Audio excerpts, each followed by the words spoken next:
All right, hi. So my name is Dana, and yes, we do help clients with better reporting because most of the time, reporting is this, right? Who has sat in a meeting with someone who's really not excited about what's about to happen, and you find that it's just like 48 pages of total crap that no one is actually interested in. Like, you're bored, the client's bored, someone out in the hallway is bored, they don't know why they're bored, that they're bored, and you spent days working on this shitty report. Right? Like nothing, right? Like everyone here has done that. You've either been in this meeting or you were unfortunately there in this meeting to take notes, or you actually did the report that just went over like a lead balloon at the meeting. So this has happened to everybody. And nobody's having a good time with this, right? And you think to yourself, well, I paid all this money, so why are we doing this? Why are you subjecting your clients, who I'm sure are very nice people, or your boss, maybe not as nice, or yourselves, to this kind of torture every single month? And just as an aside, a month also seems to be the default reporting period. Why? It's a completely arbitrary set of dates made up by a bunch of Romans who decided to shuffle dates around, right? Many, many years ago. They weren't thinking about digital marketing frequency when they made these months. And the other problem is you end up with things like Easter was in a different month last year than it was this year. Oh no, our traffic's down. Why? Easter happened. Everybody calm down, right? A month is also not a good reporting period. But this is what we do. Once a month, you open up Word, you open up Excel, you take a bunch of screenshots, you open up PowerPoint, you make something and you're like, this seems attractive. And then you hope that somewhere someone will keep paying your bills or keep paying your salary because maybe they got some value out of it. This is obviously a completely broken way of presenting reporting. And I think one of the reasons why we do this is maybe because we're insecure, right? It's that idea that, like, I paid you all this money. Why am I not getting a 48-page report? And I have to tell you that the volume of pages that you give someone is not this relative to the amount of money that they pay you. Which, I get it, is kind of like, feels like a bold move to, like a power move to give someone, a one-page report after they've paid you like $20,000 for this. But there's also strength in being able to say to someone, this is the metric that you care about, and then done. I think, does it sound better at the back, by the way? I feel like it sounds better. Okay, we're good now. Great, okay. So there is a lot of strength in being able to say, here are the 3 metrics that you actually care about, and I'm only going to tell you about these 3 things. And if you're super interested, then here's 48 pages of crap. But most of the time, no one's actually interested, unfortunately, for you and your time and your life. And the other part of it, too, I think, is we can't trust the results as well. A lot of this is because we have a lot of different tools. They don't talk to each other. Or if they do talk to each other, we don't necessarily trust what we're getting. Or we can't necessarily present it in a way that makes sense. Like trying to explain multi-touch attribution to someone who doesn't work in marketing is extremely difficult, right? Who here has tried to explain multi-touch attribution to a non-marketer? And you probably got like big blank stares, And it's 2019. We all know we do this. We do not buy things on first visit. I mean, sometimes I do just so the attribution path is super clear, and I'm like, marketer, I'm doing you a favor, I mean, as responsible marketers, maybe we should do that. But real human beings leave pages open for a long time. They have tons of tabs. They come back to them later. They, cause problems with attribution paths. They see something on their mobile device, and then they text it off to their partner and say, hey, should we buy this? And then the partner says, yeah, no problem, I'll deal with it, and taps on the text message link and then buys it, and now it shows up as direct, and you have no idea where this came from, right? It's really difficult to be able to trust your data. And the tools that we spend extra money on that are promising to fix this never actually fix it, or if they do, you're like, how'd you get there? But they won't tell you how they got there because it's proprietary. And the other problem, too, is sometimes we're reporting on one tiny little silo of the entire project, right? Like your SEO, you're only allowed to talk about rankings. Or your paid, so you only get to talk about paid. Or your content, so you only get to talk about content.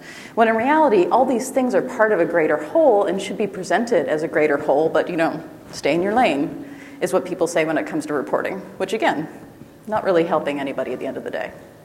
So what I want to work with you on today is building a system to make reporting suck less, because collect every piece of data in the world that we might possibly need, because at some point we might want to report on it, is not actually a system, it's just data hoarding, right? It's like you think about Hoarders, that TV show, and how people would like collect newspapers and stuff. We're doing this except with data. Just because it's in the cloud doesn't mean like, the cloud is just someone else's computer. You're just clogging up someone else's computer at this point. And so a serious question when we approach reporting, why are we here? Why are you marketing what you're marketing? I know it's very like, why are we here? If a tree falls in the forest was an analytics hit recorded, right? But seriously, like, why are you here? Why are you at your job? Why do you make money for what it is that you do? What is your purpose in existing in marketing? And I think if you fundamentally bring that back to the roots of why you exist as a marketer at your organization or at your agency, why did this client hire you in the first place? Why are you doing the things that you are? Because a lot of times I think people go in tactics first, right? They say things like, we need a new website. Well, why? Because we have budget for it, right? And that's not really a good answer. Or we need to publish more blog posts. Why? Because I went to a conference once and somebody said that I need to publish 5 times a week. I'm sure that that one person in a totally unrelated industry from you was very, very accurate on exactly what you should be doing, right?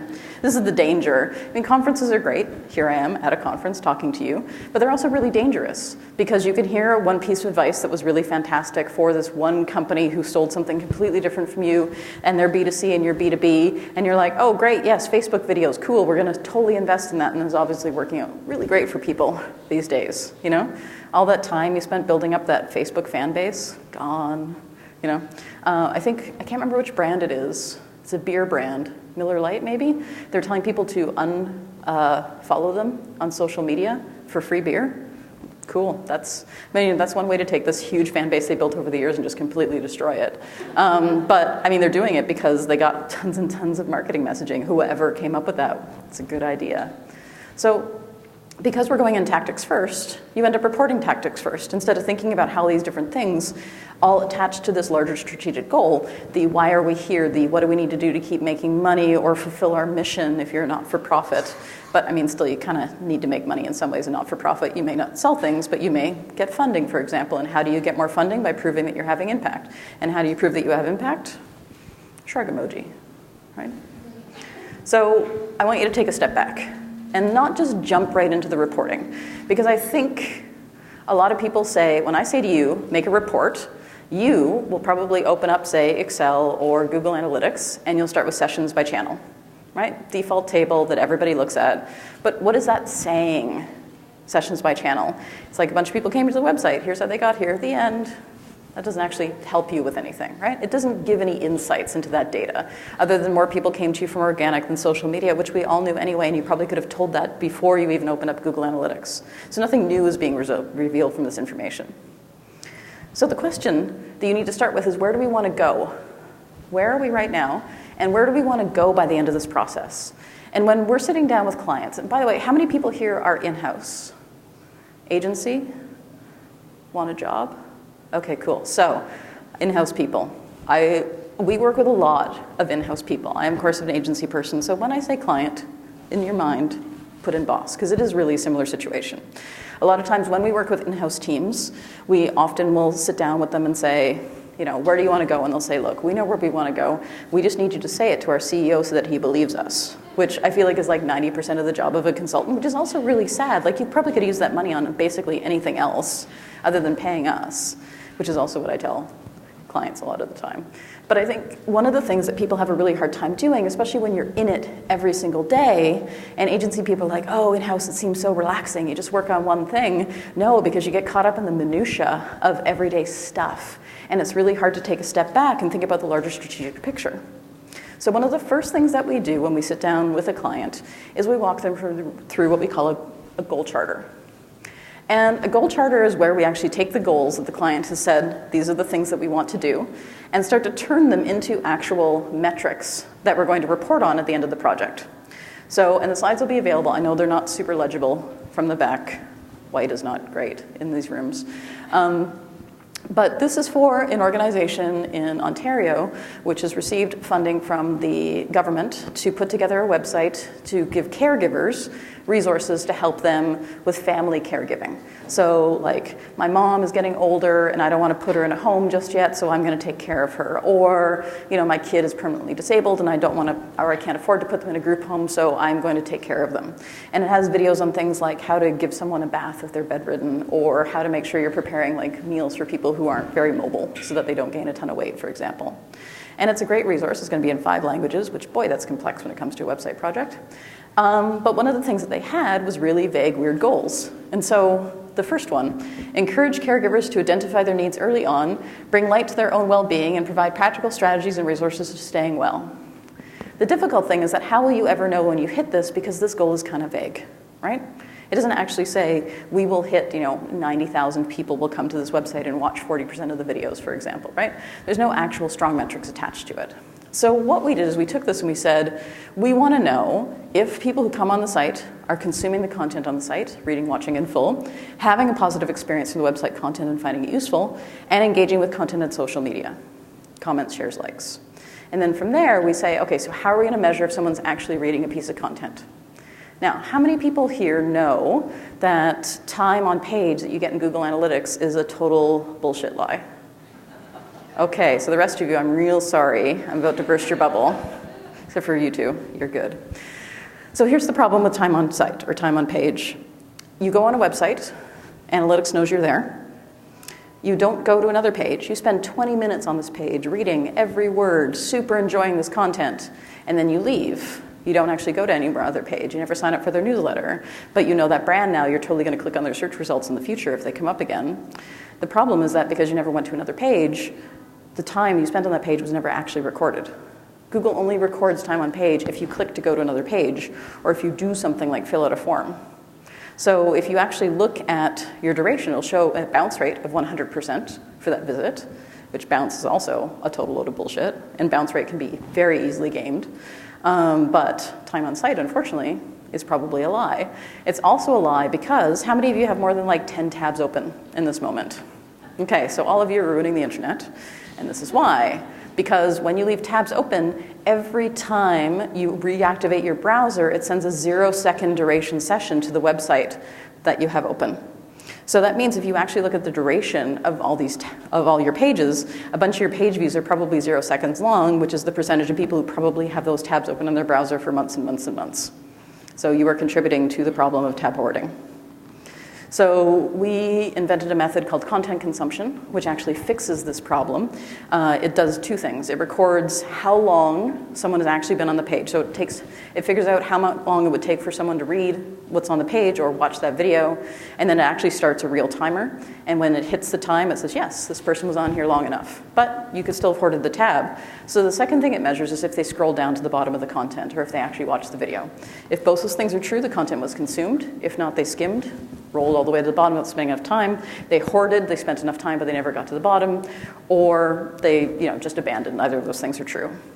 And depressingly, only about 6 to 20% of content is really consumed in all of the client sites we've put this on.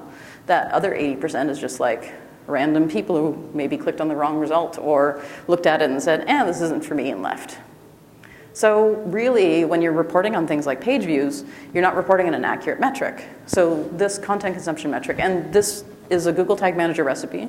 It's available for free on our website, which is kickpoint.ca if you want to grab it and give it to a developer, or if you're Google Tag Manager friendly, you can set it up yourself. It's great. It will change how you do content measurement.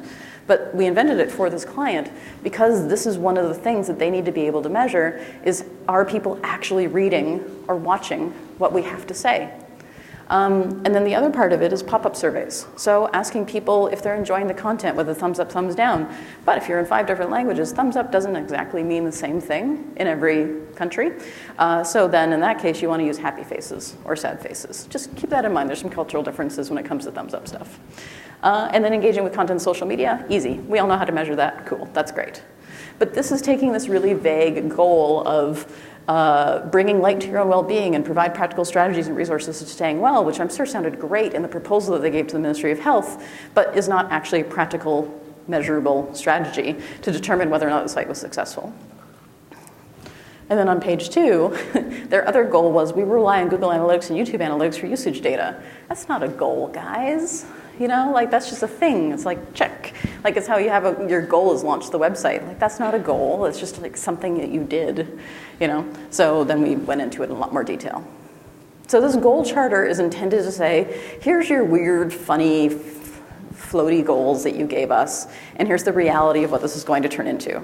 It includes the metrics that you're going to have, and it also includes details like, for example, on cross-device tracking and explaining how that works, things like the intelligent tracking prevention project, which, are you guys familiar with this, ITP?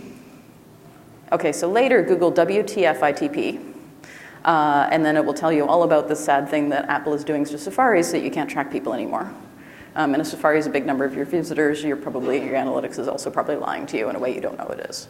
But this is where you write down all these things. These are the assumptions that we're making. Here are the things that are going to cause us having problems. And then you figure out how you're going to get there, because now you know what metrics you're going to have to track. You've turned these goals and you've turned them into metrics, and now you can start to think, okay, so how are we going to take this and actually turn it into the tactics that are going to make sure that we're getting to where we need to go? Is this mic still on? It is. Hang on, I'm going to shut this off somehow. I think this is actually why it's vibrating. I'll just move it back here. Okay. I can hear myself. All right. So because you've made this goal charter, one of the nice things about it is it can really nail down stuff like scope creep. Because if a tactic comes up and somebody's like, I went to a conference, they talked about voice search and it was amazing. And you're like, sorry, it's not in the charter. Not in the goal charter, we can't do it. So sorry, you're gonna have to save that conference for another day. And I mean, this happens a lot, right? Like especially the CEO comes in and like goes to a conference and they're like, somebody talked about this and said that this was TikTok strategy, was our new way forward. And you're like, we market to boomers? You know, good try.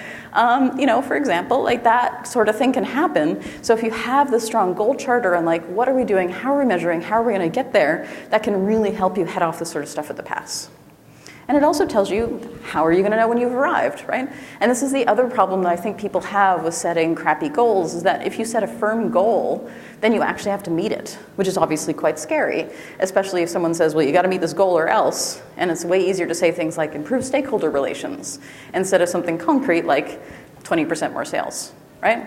Improve stakeholder relations, that could be anything. You could just say, yes, Bob is happier about us, and then done. We improved stakeholder relations. Stakeholder was singular, not plural, sorry, right? You can be vague about it. And it also tells you how you're going to report on those goals. And we do this goal chart at the very beginning of a project because we want to be sure that we know at the very beginning all the stuff we're going to have to set up. So it's not on the 30th of the month when we think, oh crap, I got that meeting tomorrow to make the report, and then you sit down and open up Word and Excel and PowerPoint and you start grabbing those screenshots. This is done before any actual work is done on the project. Because the tools that you use to make this happen, I've talked about Word and Excel and everything else, like my tool of choice is Google Data Studio, and I'm going to talk about that a little bit today. But the tools that you use actually really don't matter, right? It's what you do with it is what matters. Like Brittany talked about using Tableau, right? So if your company already has a Tableau license, use Tableau. Don't feel like you need to switch just because I talked about Google Data Studio. That part isn't important. So the first thing you're going to have to do when you have this goal charter and you're thinking about how are we going to measure this stuff is thinking about a customer journey from start to finish. And how are your different tools going to talk to each other in order to get that data that you want to have? And I find that it's really useful to approach this sort of like from a hopes and dreams perspective. Forget everything that you think you know about analytics. In a perfect world, what would you want to know? And then just start going through that customer journey and figuring out what tools exist that could possibly point you in the right direction. So you're asking yourself, like, who do you need to reach? These are your personas, right? And hopefully, like, I'm not going to talk too much about personas, but hopefully you have personas for your different customers, clients. And I also want to remind you, you're not the target market. And I probably don't need to remind you. I probably just need to remind your bosses that you're not the target market. People say things like, well, I don't like this color. I don't really care what you like. We had one client recently who they do diversity work. And we had presented a bunch of illustrations that included like someone in a wheelchair. And they're like, oh, we don't know about the wheelchair. Like, literally, you do diversity work. Like, can't just like put a bunch of multicultural people on there and be like, done. There's that one Asian guy. So that was a super fun conversation with that not a client anymore. But you're not the client, you're not the target market, right? And your competitors also are not the target market. And I really want to emphasize this because a lot of people say, oh wow, so-and-so's doing this, I need to do this too. They could be wrong. They could be screwing things up and fire hosing money. They could be operating out of desperation. You have no idea what is going on in that organization. So your competitors are also not your target market. Ignore them. Ignore them. It is the best thing to do. So ask yourself, who are your best customers now, right? Who are the ones that the salespeople talk about in glowing terms? Who are the ones that customer service is like, oh, I always love it when Jane calls, she's so great, right? Talk to those people specifically and ask them questions. Because part of this persona process, right, is I am a blank who wants to blank so I can blank. And which is a common content formula when you're thinking about writing a blog post. But in this case, I want you to think about it in terms of your reporting in the sense of, I am a insert persona here who wants to know more about this so I can this. Well, what are they going to do to solve that problem? Are they going to go to a Google search? Did they see an answer box? Did they never actually click through to your website? Are they just going to pick up the phone and call? What are the different ways in which they're going to achieve that goal? And what does that mean for your actual reporting processes?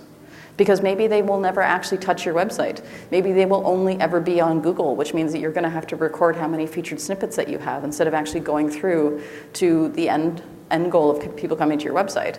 And I know a lot of people are getting really hung up right now and saying, Google's stealing our traffic and keeping it on Google, but Google never owed us traffic anyway. And if you did any work in the local SEO world, like Google's been taking away our traffic for years, this is just par for the course, as far as I'm concerned. So don't get panicky about the fact that you got less organic traffic. Think about other ways to measure that engagement instead. So by the time you've gone through this process and you're really thinking about it, you have this inventory of stuff. And you list out all these different touch points that were hit in that customer journey.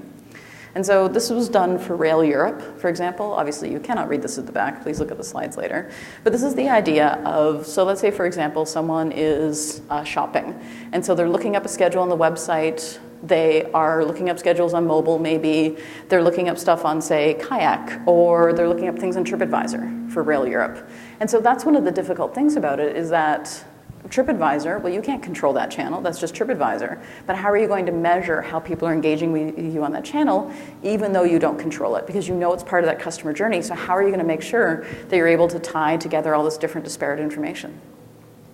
And the other part of this, too, to remember is that not every touch point is a branded experience, right? Like nobody wakes up in the morning and picks up their cell phone and says, I want to communicate with a brand today. I would like to have a branded experience, right? No one says that. So you can't control what happens on TripAdvisor, Expedia, or any OTAs if you're Rail Europe. If you sell on Amazon, like, good luck, right? Amazon is a horrible, horrible place where there's lots of spam comments and weird stuff, and, right, it's just like it's not delightful at all. And so the problem is that because you don't necessarily control these branded experiences, you can't say, well, we're going to make this better. It's just more of an observational thing. But if you're not observing it, then you can't actually make any decisions based on it. So when you have this list, then, you do what I call run water through the pipes. And running water through the pipes is where you actually go through this process and say, we think that people are doing this, and actually walk through that process yourself and see where it is, see where you're getting hung up, see if you can actually track yourself through this process. Look at this and be like, why are we doing this? This is horrible. And also put away your desktops. Most of you probably have mobile-first clients where, like, we're working with a home builder right now, 80% of their traffic is from mobile. 80%. They should never be looking at a desktop device ever, ever in their process. But they mostly use desktop. And I mean, right, we all go to our offices. We all have our lovely, I see a lot of Macs, although a couple PCs, good for you PC people, laptops in your office. You probably never look at a phone because looking at something on a phone is not a good experience.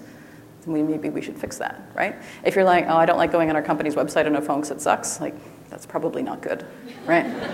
Just pro tip. So now you're thinking about, what systems are involved at each of these points, right? Because now you know what tools are going to have to talk to each other. And this is really where the joy of this comes in because, and I mean joy, like I'm such a nerd. But now you have an inventory of all the different stuff. You have that huge list that Rail Europe had of all the different touch points. And then you too will have a list of all the different touch points. And maybe it isn't something that you're allowed to manage. Like maybe customer data going into the CRM is like the sales team touches that, you're not allowed to touch that. But at least you know it exists. And you know what data goes into it, and you know what data comes out of it, even if you can't actually touch it. So at least you can know what these different touch points are. Because one thing that we're missing a lot of the time is a common thread between all these different touch points, right? They're all very disparate. And there are lots of tools out there, like Kissmetrics, for example, that promise that they're going to fix everything. You just need to install the Kissmetrics code in every page of your site, and then magic will happen. But in reality, you can do this in a lot of different ways. And I'm going to show you one way to do it that doesn't require you to spend any money on fancy tools, because I don't like spending money on fancy tools. So what I'm going to talk to you about is Google Analytics Client ID. And who here knows that client IDs exist in Google Analytics? You two need to stop answering questions. I know you two know what you're doing. A couple of you. So when you go on a website, like the Kickpoint website, you are given a unique ID from Google Analytics that identifies you in that visit. As a human being coming to this website, here's your ID. And you can look at this ID. This is an extension for Chrome called Analytics Pro's Data Layer Inspector Plus. Just rolls off the tongue, but it's free. I really enjoy it. One of the nice things about it is that you can watch what other people are doing on their websites when it comes to analytics and get great ideas and what to do with your own analytics, which is fun because you can see every event and everything else that gets sent to analytics. Like, none of this is secret. This is all out there. But what you can do with the CID is you can see the multiple things that people do over multiple visits. So, for example, once you have CID turned on, you can see in Google Analytics and User Explorer, here's all the different client IDs that have come to the website. You may be able to see, if you're closer to the front, that that first client ID is 13 sessions with an average session duration of nothing. This person, they're still on the site. I took the screenshot like 6 months ago. They're still there. They have had our blog page open in their browser for months. And every time they open their browser, it sends off another 0-second session. Like, I want to call this person and be like, shut it, close the browser. I know you're there. Like, I can't. That would be super creepy if I did. I mean, I've actually been thinking about, like, how can I tell who this person actually is? But I'm pretty sure I would get in trouble, especially if they're in Europe. So I'm not going to do it. But then when you click on the client ID, then you can see, you know, they opened their browser on the 22nd at 11:57 a.m. Before that, they did on the 13th at 2:16 p.m. and then the 12th, twice. 0 seconds, 0 seconds, 0 seconds every single time.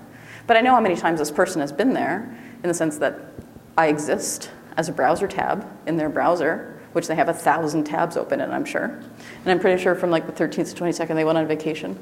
That's why it wasn't open. Seriously. So, you know, this is a nice start, right? I can do stuff with this. I can see how many times they come to the site.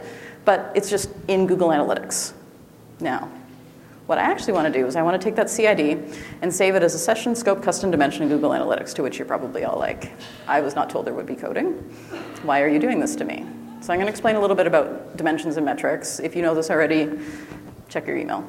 So in Google Analytics, there are dimensions and there are metrics. Dimensions are things like channels. You know, different ways people which got to your website. Or there's things like cities. So you know how many people came to your site from San Francisco or Chicago or London, for example. And then there's metrics. That's the actual like thing that happened, like the number of page views that you had. And by default, in Google Analytics, this is what you would see, but you can make your own dimensions and metrics. And in my 19 years in the business, 14 of which Google Analytics has actually been out for. Also, fun fact, I don't know how many of you have been in the industry for this long, but when Google Analytics first came out, they actually bought another product called Urchin Analytics. That's what Google Analytics is, which is why all Google Analytics IDs start with UA-. It's Urchin Analytics. So, fun fact, you can tell people at parties, make yourself super popular. It won't actually work. But you can make your own dimensions and you can make your own metrics. You're limited to 20 dimensions and 20 metrics. You cannot delete them. So don't go crazy and start making a bunch of dimensions for yourself because you can't undo it later. But these are essentially roll your own analytics. Out of the thousands of analytics properties I've looked at over the years, I think maybe 3 have actually had it set up. And one of them had it set up properly and was collecting data the way it should. And I basically sent them an award. We actually did send them a pizza party. Like, you guys are great. You don't need us. This is amazing. And it's sad that that's the state of analytics, but it's there. It's a feature. They just don't talk about it enough, right? So there's a great post on this blog by this nice gentleman called Simo Ahava, which is Ahava. He's Finnish. And he writes all about Google Tag Manager. He's basically a wizard when it comes to this stuff, but he has a great step-by-step article on exactly how to get the client ID into Google Analytics. And why would you want to do this, you might wonder? Well, because you're going to use it and put it in other applications. And I included these screenshots so that you can do this yourself at home. So we have a client who's a pest control company in Australia. Obviously, very, very large, horrible pests there. I never want to go to Australia now. And he has a Squarespace site. Not exactly the cutting edge of web development, but he uses Salesforce for his sales. So in the Google Tag Manager implementation on his site, all we did was write a tiny little piece of JavaScript. Literally, it is 3 lines, 2 of which are function. The last one is just a bracket. And it says, get Google Analytics, get that client ID. Grab that out of the existence of the browser and just hold on to it for a second. And then I want you to insert that value into a hidden field that we put in his Squarespace form. Now, why would we do that? Well, so I can get it into Salesforce, of course. And now I can tie together Google Analytics with the Salesforce offline sale. So these are the triggers of just like, this is for your own reference. This is exactly how to do this step by step. And this is what it looks like on the site. There's my client ID in the field. I unhid it for this screenshot, and so it's not there all the time. So then you take that CID and you put it into Salesforce. So when someone submits this form on Squarespace, you have to use Zapier, unfortunately, for Squarespace, but we use Zapier, we push it into Salesforce. He has a custom field in Salesforce called, I think he called it advertising reference string. Like, sure, that's fine, you can call it whatever you want. And it contains the string. And then his sales team takes the lead and then runs with it. But now, what are we going to do with it now that we have it in Salesforce? How do you get that data back into Google Analytics, right? This seems like the tough part. Well, I don't know. I mean, I've already told you can make any sort of analytics you want in Google Analytics, but you can also push data from anywhere into Google Analytics. It doesn't have to be a website or an app. So for example, you know, when you look at your Google Analytics and you look at refers, and you see all that weird refer spam that's like topseosite.com and stuff like that showing up in your refer list, this is how you do this. You could do this to your competitors. Not that I'm saying you could. Well, I mean, you could. Not that I'm saying you should, but you could if you wanted to, like, prank them. That's the nerdiest prank you could possibly do, I'm pretty sure. It's as bad as like one time in the beginning of Facebook ads where you could actually target people very specifically and target one person. One of my friends was super paranoid about security, and so I had a list of 100 email addresses, 99 of which were men, and her email address. And then I said, target this ad to women in Edmonton based on this email list. And then she saw this ad, it was like, hi, Danielle, and she just freaked out. It was amazing. She didn't realize it was on April 1st. Anyway, you can't do that anymore. But you could do that for a brief shining moment at the beginning of Facebook ads. All right, so here's the actual, I'm going to walk you through, I'm going to run water through the pipes now and walk you through this example. So you save that CID in a hidden field in your form, right? And then you push that over to Salesforce.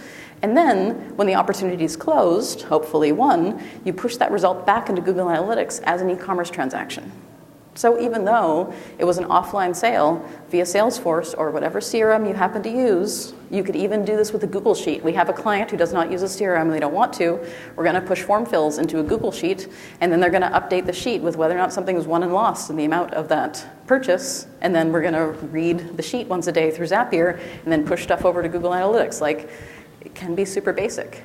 And you don't have to be a developer to make this happen, right? I've shown you some screenshots of like big scary JavaScript, which really JavaScript is not that scary. Everyone should learn the basics of JavaScript, but it is quite simple. And for this, all we're using is Zapier. We don't have to do anything fancy for this. And if you haven't used Zapier before, it's a great automation tool. I recommend everybody look into it. But a lot of people think about things like Zapier like, you know, I want to automatically save. So one of my zaps is like, I want to take all my starred tweets and automatically save them to Pocket so I can read them later, for example. But you can also do really complex automation stuff with Zapier. So Google has this really neat tool called the Hit Builder. And if you Google Hit Builder, you will come up with it. And this is how hits are built in Google Analytics. And this is why in the beginning of the internet, people called web traffic hits, because that's what Google Analytics calls it. It's a hit when it's pushed into the system. And so you have the V is just like, it's always one, that's just a standard thing for Google. And then you have T, which is a type of thing that you're tracking, so page view event, etc. Your TID is your UA ID, so you put that in there. The CID, of course, we've seen that before. That's the CID that we already saved, that we're grabbing onto. And then you can see there's DH, which is mydemo.com, DP is home, DT is homepage. So DH is the host, which is your website domain name. DP is the path, so /home, and DT is homepage, so that's the title tag of that particular page. Sorry, there is a bit of humming going on. And so what you do is you build a hit and you put it into Zapier. And so this is actually for this client what it looks like in Zapier, except Zapier just redesigned. So this is the old design. I didn't retake the screenshot. But the way it is googleanalytics.com, blah, blah, blah, blah, blah. I did not put his UAID in there, so you can't prank him. But, I mean, you put your own UAID in there. And then you can see this is where the Zapier integration comes in, because it's grabbing the CID, which is the campaign ID, which is the actual, that's what he originally called the key was campaign ID, but he's called it advertising reference string now. And then TR, so this is a transaction. So I'm sending a transaction amount, which is the amount of the sale. And then the ID, the transaction ID, is the opportunity ID from Salesforce. And then, whoop, it shows up in Google Analytics when you fire this off. The very first time I got this to run, I felt like such a wizard, because I actually got an e-commerce transaction to show up. But the way that this works now, this has been humming along for him for almost a year now, is when somebody, say, clicks on an ad, comes to the website, fills out the form, sold. We know it was like ant destruction for $1,000, for example. And then we can see in there that this particular keyword brought in $1,000 of revenue for him, even though it was an offline sale. It doesn't have to be an e-commerce website for you to use e-commerce. And so think about what you can do with these hits. And now you can put everything into one single place so that now all of his stuff ties together. Because before, when you were thinking about proving success, you would know your form fill rate. And you would know how many sales the client made, but you never had a way to tie the two together. And so what we found from situations like this is that we can do a lot more with that data.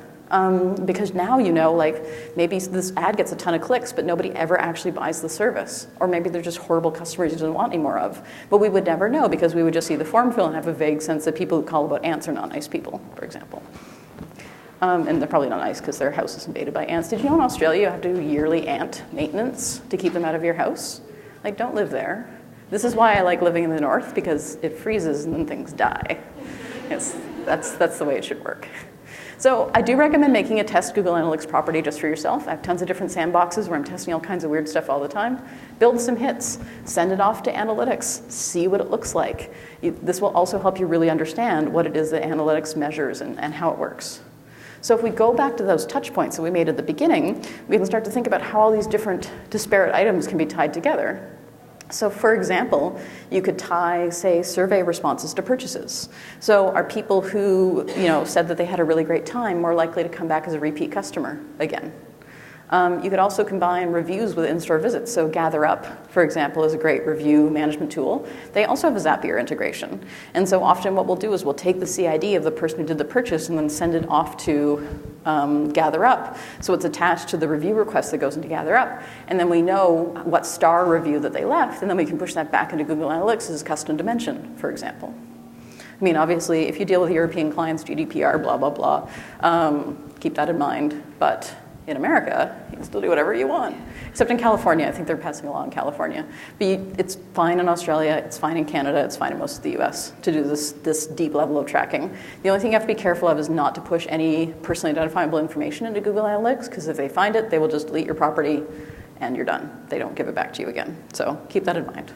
And by personally identifiable, names, phone numbers, email addresses. You can also bring together offline and online purchases. So one of our clients has actually turned the client ID and attached people's client ID to their loyalty ID, their comic book store. And so now when people come into the store, they know what they bought offline and they know what they bought online, because a lot of their online sales are people saying, hold these comics for me, I'm going to come in. Or they'll come in and they'll add on additional purchases later, and that's helping them build if you like this, you'll like this referral engine, because you can see the kinds of things that people end up actually picking up when they're in the store versus the stuff that they saw online and are like, yeah, I totally want this comic or graphic novel. So now that your systems are talking to each other, let's talk about making that reporting system suck less. Because spreadsheets are horrible and no one likes touching them ever. So Data Studio. Obviously, I love Data Studio. I talked about it for 3 hours yesterday at a workshop. But one of the things that's really nice about Data Studio is that there's lots of different math and calculated fields that you can do on this data. And this is just a small example of the different kinds of math that you can do. So hyperlink makes it a link. Concatenate, we've all seen that from Excel. You'll see that a lot of functions are really similar to the functions in Excel. If you're comfortable with that, this is actually a really nice switchover. The only difference is you don't need to put an equal sign in front of the function, which I screw up constantly because I'm used to using Excel for so many years. But the function list is essentially the same. I also did a Whiteboard Friday for Moz, and that was photoshopped in the hard hat. Like, I did not wear a hard hat or be holding a helmet. or holding a shovel, rather. So watch that video. I go over these calculated fields as well. But I'm going to show you a few examples. So a really basic one is just turning things into links so people can click them. So this is for a client who wanted to know where social media visitors land on the website. They have lots of different events. They're a convention center.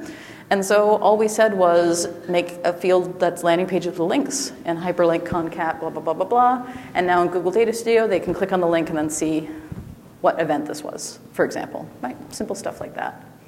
You can also turn things like a video URL into an actual title. So this is another concatenate, where we're actually saving the video title in Google Analytics and then making it a clickable link so they can actually see what the video was. Right? It's little stuff like that that makes the reporting nicer because you're thinking about it from a real human being perspective as opposed to just a nerd data output vomit perspective. One of the biggest things that I do a lot of in Data Studio is fixing up people's UTM tags. So how many of you have, you look at sessions by channel, you see a whole bunch of stuff in that other bucket? And so this is from one of our clients. They have Facebook boosted. Boosted is not a medium. Reddit native also not a medium. Stack adapt as the actual source. That's not a source. They have Facebook non-retargeting ads, except Facebook is now capitalized. So that means that Facebook capitalized and Facebook not capitalized are two different sources because analytics doesn't understand capitals, unfortunately. So basically what they have is a huge mess. And this is how we fixed it. This is for a different client, not that specific client. But you just recategorize everything. So I said, like, when it's organic, then it's organic. When it's CPC, then it's paid. If the medium is CO1, CO2, CO3, CO4, I don't know why their social guy did this, but he did. Then it's paid social. If the medium is my business, then it's Google My Business. If it's GMB, then it's Google My Business. And then you can recategorize traffic and put it in different buckets. And now it looks nice. And I mean, what I ended up calling this field is corrected channel grouping. What I called it at the beginning was fixing a whole lot of bullshit, is what I called it before I gave it to the client. And I think that this is the biggest thing, is being able to take this stuff and make it usable instead of just having this other bucket where good sessions go to die, is you can turn it into something. And then the other thing you can do in Google Data Studio is you can blend different data sources together. Unfortunately, I don't have time to go into blending in depth, but my workshop slides from yesterday will be available, and I did go through some blends in there as well. So thinking back to that goal charter, what do you actually need to include in the report? So back at the end of the goal charter, I do include the section saying in Google Data Studio, here's what we're actually going to put in the report. And because I've written this out at the beginning, before we did one tiny bit of report design, at that point the client can say, oh, you know what, actually I need this, or stakeholders need this, or the board needs to see this, or I really care about this. And then you can head that stuff off at the pass before you've done one tiny bit of sitting down in Data Studio and actually designing something, and you're like, look at my beautiful report. And they're like, oh, well, I was hoping it would include this. But I never communicated that to you, I just was expecting you to be a mind reader and figure that out. So by communicating it early, you can actually make a report that works. And the other thing, too, is really resist the urge to use lots of tables, which is really hard, right? Like, we're used to using tables. Sometimes pretty pictures make more sense to people who aren't marketers. So what I say to people is, you know you have the right graph element when you're designing your report, when you can tell at a glance if you're on the right path. It is extremely clear whether you're going to get there yet. You don't have to be there to explain the report. Report can stand alone without you pointing over their shoulders saying, this is what this means. And in fact, the report doesn't need any additional explanation at all, because hopefully you've actually written some stuff in the report that explains it so that you don't have to be there and it doesn't require additional explanation in terms of like a 3-page explanation of the report, right? Like, who wants to have a report and then have a PDF of 5 pages long explaining what's in the report, right? It means your report could be better designed. And the report can be used for years to come. Also really important, because you may not be there forever. And 5 years from now, somebody's going to be like, why did we have this big spike in sales back in, Q1 2012? Like, I don't remember what I was doing 5 years ago. Make sure the report can stand on its own. And good reports also answer a question. Approach each of your charts as if it is a question that you're trying to answer with the data. So if you're comparing different values, this is where you use a bar chart or combo chart, line chart, or you can use a table. I mean, I too struggle with getting rid of tables, but I find that clients really respond to non-tables a lot better. What's the distribution of your data? So you would look at things like a histogram or a scatter chart. If you need to show how different parts come together to make a whole, then you'd be looking at a stacked bar or stacked area chart. And if you're trying to show relationships between different influences, you would have a scatter or a bubble chart. And the are we there yet is a bullet chart, which is in Google Data Studio now. So definitely keep that in mind, but also keep these other additional design guidelines in mind, which are only answer one or a few questions per page. I know there's a real tendency to be like, I'm going to cram as much shit as possible into this single page. Like, just give it room to breathe, right? Think about design principles and white space. That applies to reports as well. Choose a report color and orientation based on what your client or your boss needs. If you know this report is going to be printed, don't give it a black background. Make sure it's 8.5 by 11 or A4 if you're working with a European client. Give it portrait mode if you know they're going to be printing it versus landscape mode. If it's going into PowerPoint, make sure it's actually going to be the right orientation for PowerPoint, for example, and that you can do different colored backgrounds. And yeah, give that data room to breathe. Just relax the amount of stuff you're cramming in there. And explain everything. Explain where this data came from and why it's there, why you care about it. And the last thing, too, is use the client's own words. What do they call things? So when we sit down with clients and say, what are your goals? If they say something to us like, I want my phone to ring, the report is going to say, is your phone ringing? The report is not going to say phone call conversion number 6, right? This makes a huge difference in terms of people feeling like you're using their language and talking to them in words that they would use. And it really helps to break down that sort of like, oh, here comes the marketers thing that can happen between marketing teams and non-marketing teams. So I will often start actually by writing out in my very bad left-handed handwriting on cue cards what I want the report to look like. And then that actually turns into this. So this is the first page, which you can see overview, contact total, blah, blah, blah, on that left-hand most index card. That turned into this. And for this client, they're a not-for-profit organization. Their most important thing is they want to know if people are contacting them. They didn't care about sessions by channel, right? Because this is something people panic about. And they're like, but why are you starting with this? Like, where is sessions by channel? Well, it exists. It's here. It's an area chart. And all I'm saying to them is your site healthy? If things suddenly drop off a cliff, maybe you should panic, but getting more traffic is not actually their goal. Taking the people who are already coming to the site and getting them to contact them is the goal. So therefore, sessions by channel doesn't really matter, because as long as it's not horribly dying, you're fine. Just keep working on that rate of people contacting you. And if they really want to know the numbers, they can always mouse over it and see the data. That's fine. But growth is not their goal, so I'm not showing them this on the first page. It's actually the last thing on the 4th page. So if they get there, great, they can see this. I'm also going to give you a report. This is a local marketing-focused dashboard. But I hope that you will be able to use this, because this is like a very fun, very basic report. So you can see, like, is your phone ringing? Are you getting emails or visitors booking appointments, right? For a small business, like, those are the 3 things that they actually care about. So start with this report. It'll give you a good introduction to Data Studio. When you actually get it, so you make a copy of the report, and then you just set up your data sources in Data Studio, which is also extremely easy to do. You just say new data source and pull in Google Analytics or pull in Google Search Console or pull in Google Ads, for example, and it hooks it all up for you. And you can get the report at this URL. I'll give you a sec to write that down.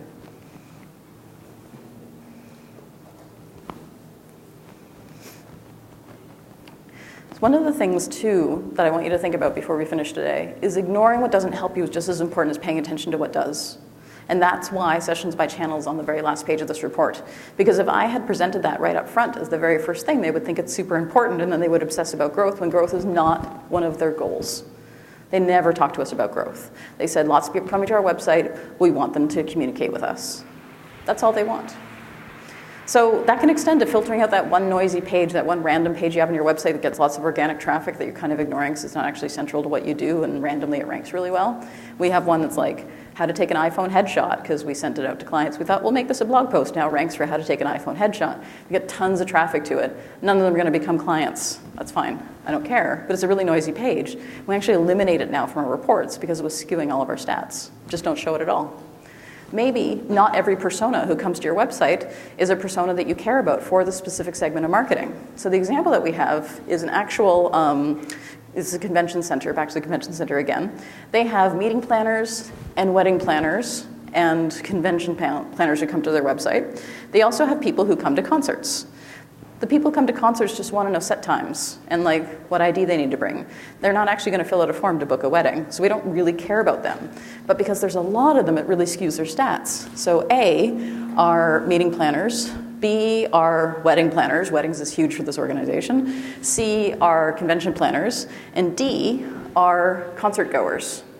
And concert goers are fully half of their sessions. If we just looked at their overall conversion rate, it would look kind of shitty. But then once we segment it out into here are their different personas that you actually care about, and we're just going to completely ignore the people who go to concerts from a sales perspective, then great.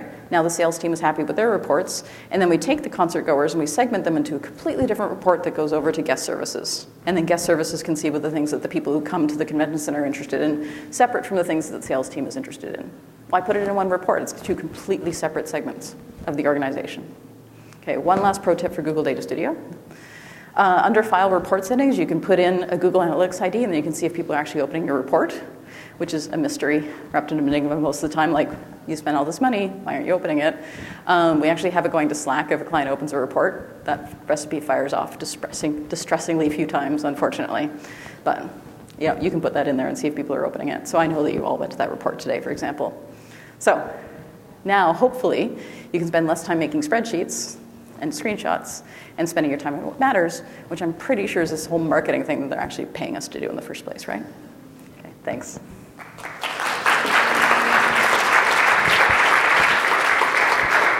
Okay, so I think we have a little bit of time for questions, right? All right, questions?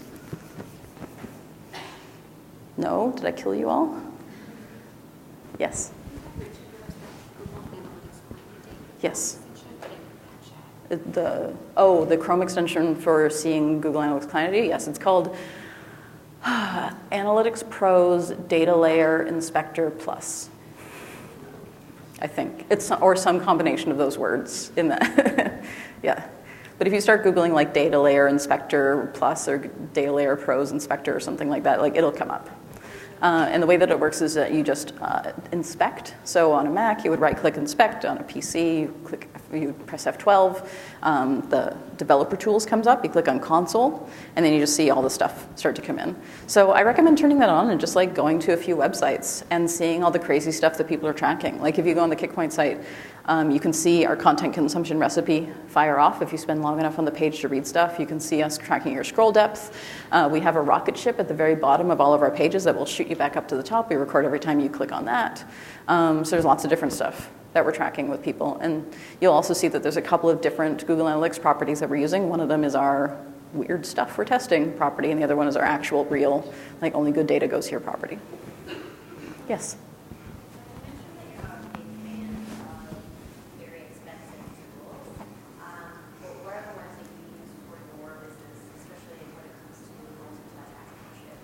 Yeah, so multi-touch, we actually, the only thing I'm using right now is Supermetrics, which is an add-on for Google Data Studio, because Supermetrics does actually give us the multi-touch stuff that is in analytics. The default Google Analytics connector for Data Studio that's made by Google does not contain any of the multi-touch stuff.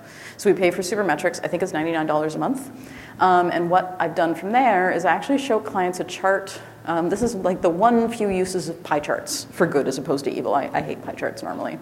But what we do is we make a donut chart that's first touch. So we'll look at like channel first touch, and then I'll make a donut inside, or I'll make a pie inside the donut. So you've got this outside circle and this inside circle. And so the outside is first touch, and the inside circle is last touch. And then they can see how the devices change from first touch to last touch. And I start that as like the beginning of explaining why this matters.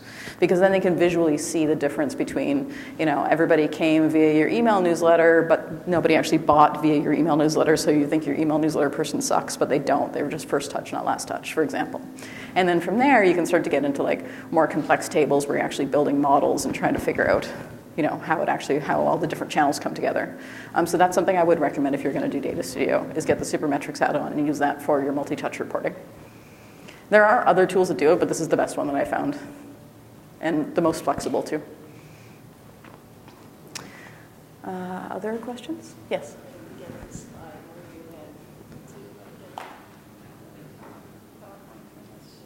Yeah, I will definitely make sure that the PowerPoint is distributed. Yeah.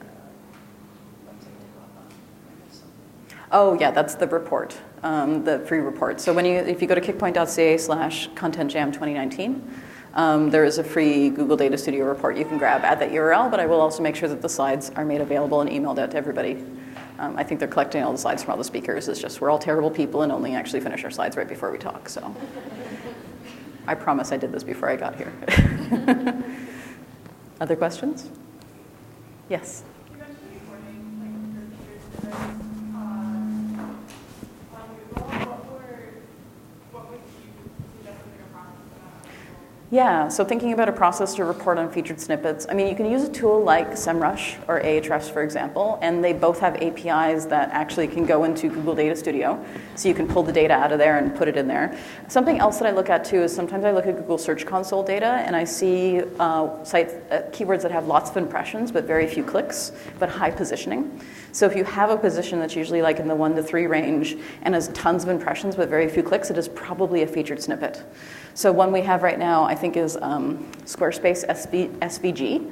And we notice that we have thousands of impressions for this, but no clicks. And it's because we actually explain, like in the featured snippet, it includes the details on how to upload a SVG to Squarespace. Another one that we had for a really long time is AdWords Express. We had the featured snippet for that.